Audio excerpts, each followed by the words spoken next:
Here's how to turn off auto enhance on your iPhone photos. Now, the first thing we're going to do is head into the settings app on your iPhone. Let's do a number of different things that will disable or diminish the auto enhance. Let's scroll down from here and we're going to choose the option that says apps at the very bottom. And then we're going to scroll down until we see photos. This is a simple thing that will help all of your photos. Just tap on photos here and scroll down. You'll be able to see towards the bottom is HDR, view full HDR, which makes all of the image super bright and auto enhanced. However, we can just turn this off for all of your photos. After we've done that, let's go back because we also want to change some settings in the camera. So go back to the very beginning of your settings, and then we're going to scroll down until we get to camera and tap on that.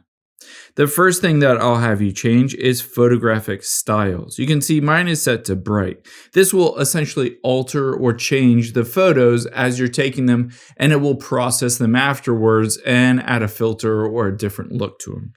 So you can see bright here. I'm just going to swipe all the way over until I get to standard, and then just hit use standard so that there's no filters added on to every photo.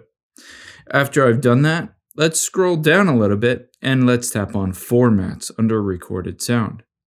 On here, if you do have Pro RAW, you might want to turn it on. Essentially, this means it'll just be the raw image out of the camera on your iPhone without any processing. So if this is an option on your iPhone, just turn that feature on. If it's not, no biggie deal. We'll just go through some other steps. So let's go back here and then let's scroll down. You'll be able to see as you scroll down, one option is prioritize faster shooting. It says intelligently adapt image quality when rapidly pressing the shutter.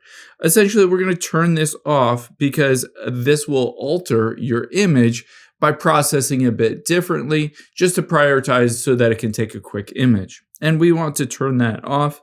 I would also mess around with turning off lens correction and macro control just so that the camera on your iPhone can just take the picture normally and you're not doing all this processing in the background.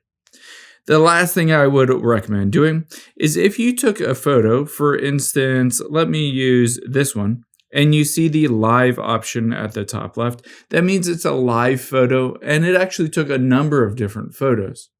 What I would recommend doing is tapping on the filter icon here and then tapping on live. This will allow us to scrub through all of these images and you'll be able to see these are not processed and auto enhanced like the other ones are. So just find whichever one you like, hit make key photo, and then just hit the done button. And just like that, you will have replaced the auto enhanced photo with just a normal one straight out of the camera.